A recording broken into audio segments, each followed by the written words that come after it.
بات کریں گے اسماعیل ہنیہ کی کہ جن کو شمالی تہران میں میزائل حملے میں نشانہ بنایا گیا۔ ایرانی میڈیا کے مطابق حماس رہنما اسماعیل ہنیہ کو رات کے 2 بجے نشانہ بنایا گیا۔ تہران میں سابق فوجیوں کے خصوصی ہیڈ کوارٹر میں وہ مقیم تھے۔ حماس رہنما اسماعیل ہنیہ کو دوسرے ملک سے داغے گئے میزائل سے نشانہ بنایا گیا ہے۔ تو اب ایک اہم ڈیولپمنٹ سامنے آئی ہے۔ ایرانی میڈیا کا کہنا ہے کہ اسماعیل ہنیہ کو شمالی تہران میں میزائل حملے میں نشانہ بنایا گیا اور اسماعیل ہنیہ رات 2 بجے نشانہ ان کو بنایا گیا اور اسماعیل ہنیہ تہران میں سابق فوجیوں کے خصوصی ہیڈ کوارٹر میں مقیم تھے اور اسماعیل ہنیہ کو دوسرے ملک سے داغے گئے میزائل سے نشانہ بنایا گیا ہے۔ تو اب ڈیولپمنٹ سامنے آ رہی ہے۔ اسماعیل ہنیہ کو شمالی تہران میں میزائل حملے میں نشانہ بنایا گیا۔ حماس رہنما اسماعیل ہنیہ کو رات کے 2 بجے نشانہ بنایا گیا ہے اور بتایا جا رہا تھا کہ وہ کیونکہ گزشتہ روز پہنچے تھے نومنتخب صدر مسعود پزشکیان کے حلف برداری کی تقریب میں، تو وہ ایران میں ہی مقیم تھے، تہران میں ہی وہ مقیم تھے اور وہ سابق فوجیوں کے خصوصی ہیڈ کوارٹر میں مقیم تھے۔ ایرانی میڈیا کا یہ کہنا ہے جو کہ تہران میں واقع ہے اور ان کو رات کے 2 بجے نشانہ بنایا گیا ہے۔ اسماعیل ہنیہ کو کسی دوسرے ملک سے داغے گئے میزائل سے نشانہ بنایا گیا ہے۔ اسماعیل ہنیہ کو شمالی تہران میں میزائل حملے میں نشانہ بنایا گیا اور رات کے 2 بجے کا وقت بتایا جا رہا ہے کہ جب انہیں نشانہ بنایا گیا۔ اسماعیل ہنیہ تہران میں سابق فوجیوں کے خصوصی ہیڈ کوارٹر میں مقیم تھے۔ حماس رہنما اسماعیل ہنیہ کو دوسرے ملک سے داغے گئے میزائل سے نشانہ بنایا گیا ہے۔ تو اسماعیل ہنیہ کے جنہیں شہید کیا گیا تہران میں، فلسطینی تنظیم کے حماس کے سربراہ اسماعیل ہنیہ جنہیں تہران میں قاتلانہ حملے میں شہید کر دیا گیا۔ ایرانی سرکاری میڈیا کے مطابق اسماعیل ہنیہ کو تہران میں ان کی قیام گاہ پر نشانہ بنایا گیا اور اب یہ چیز سامنے آ رہی ہے کہ وہ جو قیام گاہ تھی وہ تہران میں سابق فوجیوں کے خصوصی ہیڈ کوارٹر یہ قیام گاہ تھی جہاں پہ وہ مقیم تھے اور رات کے 2 بجے کا وقت بتایا جا رہا ہے کہ جب میزائل حملہ ان پہ کیا گیا ہے۔ دفاعی درجہ کار مانیہ سلطان صاحبہ ہمارے ساتھ موجود ہے۔ مانیہ صاحبہ بہت شکریہ آپ کا۔ اب چیزیں آہستہ آہستہ سامنے آتی جا رہی ہیں اور رات کے 2 بجے انہیں نشانہ بنایا گیا ہے، کیا اس کی آپ پولیٹیکل امپلیکیشن دیکھ رہی ہیں ریجن میں؟ دیکھیں، یہ سیاسی طور کے اوپر ایک بہت بڑا بھونچال آئے گا، کیونکہ ظاہر ہے یہ مسئلہ صرف یہ نہیں ہے کہ انہوں نے حماس کی لیڈرشپ کو جو ہے ان پہ ضرب لگائی ہے۔ اصل بات یہ ہے کہ یہ انہوں نے جو ہے ایکشن کہاں لیا ہے، انہوں نے ایران کے اندر لیا ہے، ان کی صدارتی تقریب کے بالکل جو ہے قریب، اور اس سے بھی بڑی جو بڑی بات ہے وہ یہ ہے کہ اس کا مطلب یہ ہے کہ ان کی جو پینیٹریشن ہے انٹیلیجنس کے پوائنٹ آف ویو سے وہ ایران کے اندر بھی موجود ہے اور ظاہر ہے اس کے بعد جو رد عمل آئے گا حماس کی طرف سے وہ بھی کوئی کم نہیں ہوئے گا۔ اور اس کے علاوہ ظاہر ہے یہ رد عمل صرف حماس تک محدود نہیں رہے گا، اس کے اندر ایران بھی اپنا رد عمل دے گا اور اگر ایران رد عمل دیتا ہے تو اس وقت مشرق وسطیٰ کے اندر جو جنگ ٹھہرنے کی پاسبلٹی تھی وہ ایک طرف سے ختم ہوتی ہوئی نظر آتی ہے۔ اور مانیہ صاحبہ، جیسے آپ نے بات کی کہ کوئی امید تو نظر نہیں آ رہی دور دور تک کہ ایسکیلیشن نہ ہو، انکلوڈنگ جو طیب اردوان کا بھی پچھلے دنوں کا ایک بیان تھا کہ جس میں انہوں نے کہا تھا کہ آرمینیا اور نگورنو کاراباخ کی طرح ہم اسرائیل والے معاملے میں، اسرائیل غزہ والے معاملے میں بھی انٹرفیئر کر سکتے ہیں، تو ایسکیلیشن جو ہے اب وہ بالکل اٹس آن دا کارڈز۔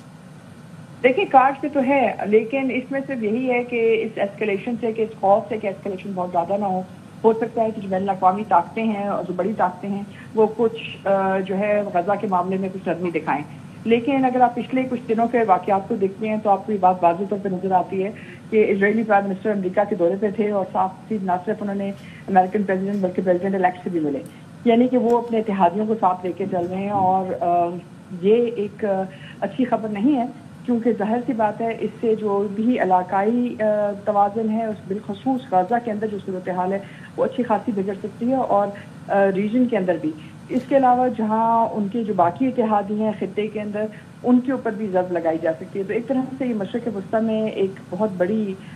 جو ہے تبدیلی کا باعث بن سکتا ہے۔ اور میرے صاحبہ، یہ اسرائیل کی جو دہشت گردی ہے یہ صرف غزہ کی پٹی فلسطین تک محدود نہیں ہے، اب وہ اپنے ٹینٹیکلز آہستہ آہستہ پھیلاتا جا رہا ہے۔ گو کہ اس سے پہلے بھی چاہے وہ فرخ زادہ جو کہ نیوکلیئر سائنٹسٹ تھے یا پھر قاسم سلیمانی تھے، ان کا قتل ہو، ان کی شہادت ہو، لیکن یہ والا بہت سگنیفیکنٹ ہے بیکاز ایک برادر مسلم ملک میں ایک دوسرے مسلم ملک کا ریپرزنٹیٹو گیا ہو اور وہاں پہ اس طرح کی کارروائی ہو گئی ہو، یہ اس واقعے کی تو بہت میگنانمٹی ہے۔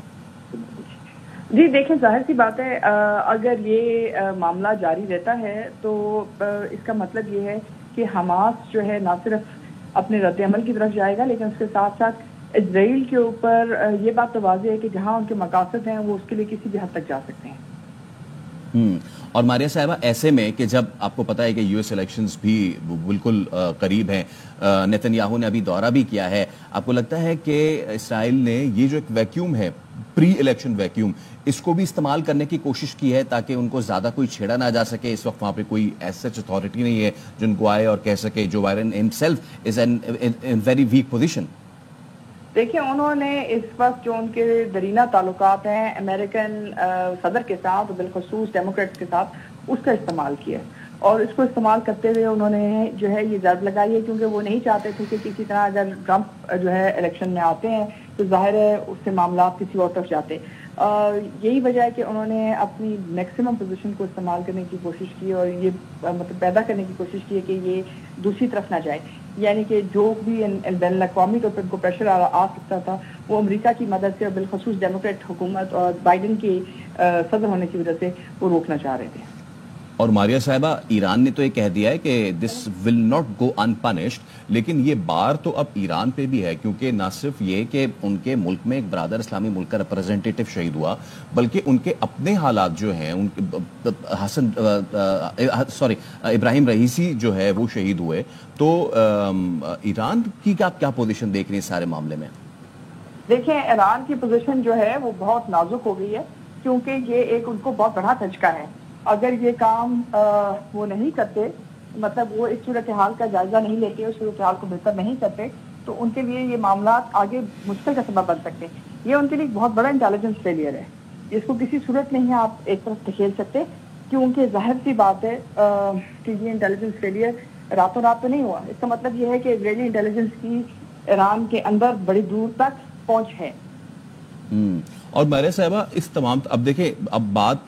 صرف غزہ میں بمباری کی نہیں ہے، اب اسرائیل کی جو دہشت گردی ہے یہ representatives of the states, head of the states کی جانب جا رہی ہے. تو عالمی برادری کے اس تمام تر معاملے کو آپ کیسے دیکھتی ہیں؟ صرف بیانات تک ہی ہیں یہ سارے معاملات؟ دیکھیں عالمی برادری کو اس سے کوئی فرق نہیں پڑتا کہ یہ معاملات کہاں تک جاتے ہیں جب تک کہ ان کے مفادات اس سے افیکٹنگ ہوتے ہیں، اور ان کے مفادات صرف اسی وقت افیکٹ ہوں گے اگر ان تک یہ خطرہ پہنچے کہ جنگ ان تک پہنچ سکتی ہے، یا ان کے تجارتی مقاصد تک پہنچ سکتی ہے، یا ان کے جو عسکری مقاصد ہیں ان تک پہنچ سکتی ہے.